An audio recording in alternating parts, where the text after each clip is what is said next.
Kembali di Breaking News Metro TV, kini kami akan terhubung dengan Jeffrey Adrian. Pak Jeffrey ini adalah seorang mantan pilot yang juga cukup sering menjalani rute dari dan ke Bandara Ngurah Rai dan Pasar Bali. Selamat sore, Pak Jeffrey. Selamat sore, Mbak.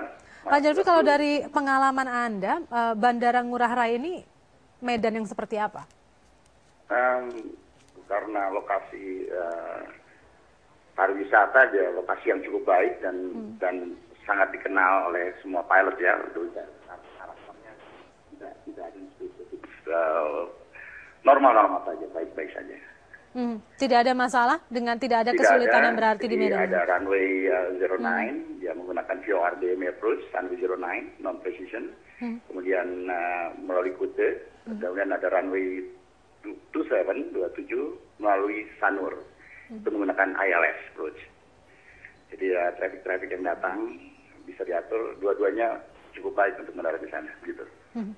Dalam insiden yang terjadi hari ini, gagal mendarat hari ini, Pak Jeffrey, dari pihak Angkasa Pura mengatakan bahwa setelah pilot dinyatakan clear untuk landing oleh tower, kemudian tidak ada komunikasi selanjutnya. Tidak ada komunikasi apapun antara pilot dengan tower setelah itu. Apakah ini sesuatu hal yang biasa, Pak Jeffrey? Setelah clear to land, semua keputusan mendarat sudah sepenuhnya adalah menang daripada seorang penerbang pilot. Adapun apabila dia membatalkan untuk landing karena sesuatu hal atau hal lainnya, dia bisa sampaikan kepada ATC, kemudian ATC akan memberitahukan atau mendeklar bahwa ada pesawat yang sedang melakukan goron atau pembatalan pendaratan. Tidak bisa diganggu gugat lagi, tidak bisa diganggu lagi pada saat sudah kritikal ya, sudah mendekati proses pendaratan. Jadi kalau menurut analisa saya sedikit ataupun menurut dari kolek-kolek data yang saya bisa dapatkan, bahwa sebenarnya mungkin ini nanti pihak KNKT yang lebih berat untuk meneliti ini. Saya ingin menanyakan dari cara pandang sebagai standar seorang pilot bahwa saat ini mendarat runway 09, VORDM, cuaca baik, semua baik, kondisi cuaca angin juga baik. Ada kemungkinan bisa terjadi wind shear. Wind shear adalah paling ditakuti oleh seorang pilot ya. Bisa terjadi, bisa menjelang hujan, pada saat hujan ataupun setelah hujan. Itu mungkin perlu lebih detail ya penjabaran tentang wind shear. Tapi bisa terjadi di low level menjelang landing ataupun ya bisa di sekitar 500 feet, 300 feet pada saat pesawat mendekat kepada touchdown zone ataupun runway. Jadi menjelang mendarat tiba-tiba seorang pilot merasakan bahwa ada gejala-gejala wind shear, dia akan putuskan untuk go around, untuk meninggalkan, untuk melakukan penerbangan kembali, meninggalkan daratan. Boleh dikatakan, bisa dikatakan kalau dikatakan wave off ya. Prediksi saya dia melakukan tersebut tapi gagal untuk recovery wind shear sehingga jatuh ke laut. Pak Jeffrey, mungkin bisa Anda elaborasi lebih lanjut wind shear ini seperti apa dan bagaimana bisa terdeteksi oleh pilot? Jadi wind shear di pesawat sendiri ada early warning wind shear.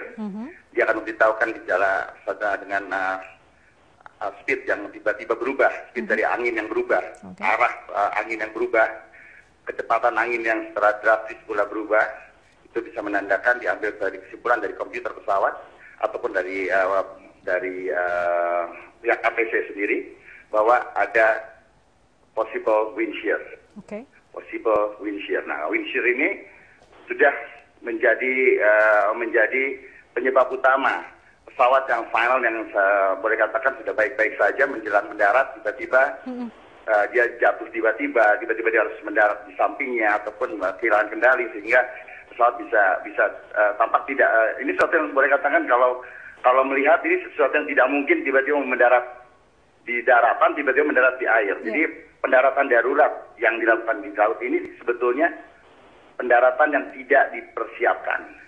Lain dengan kalau kita akan persiapan mendarat di laut, namanya ditching dengan prosedur, kita sudah siapkan untuk prosedur ditching ya, pendaratan di ditching ataupun melakukan pendaratan di air dikarenakan tidak ada daratan yang bisa layak digunakan untuk mendarat, ataupun tidak ditemukan yang menurut pilot daratan bisa melakukan darat, sehingga dia memutuskan untuk mendarat di air begitu.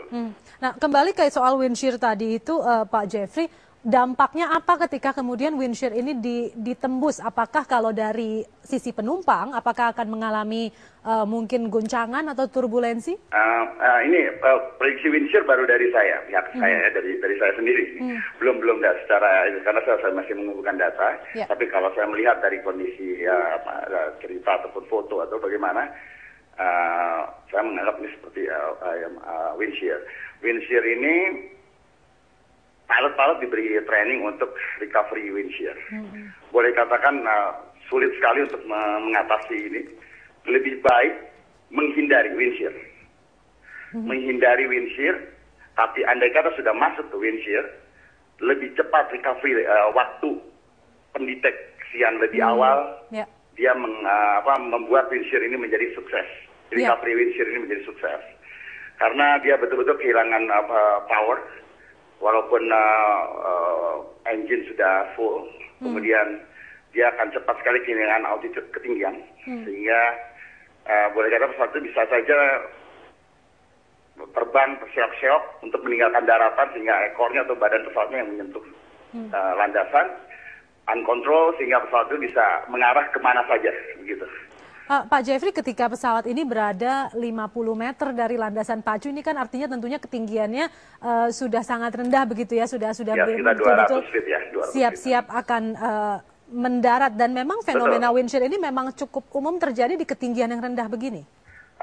Bisa terjadi di mana saja, terutama ya di ketinggian tidak terlalu harus di ketinggian tersebut, bisa di ketinggian bagaimana, tapi yang paling penting adalah bagaimana wind shear itu bisa terdetek lebih awal.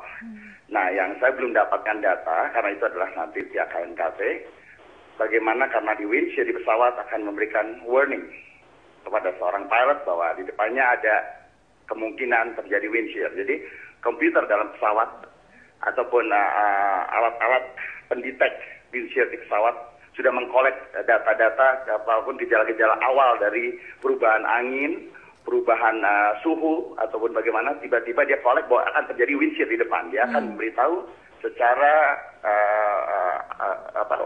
lebih awal kepada pilot melalui warning di cockpit. Begitu. Baik, Pak Jeffrey. Jadi memang saya belum dapat kesimpulan itu, karena kita akan tunggu bersama kesimpulan dari KNKT. Pak Jeffrey Adrian, terima kasih untuk informasi Anda. Alhamdulillah semua bisa selamat.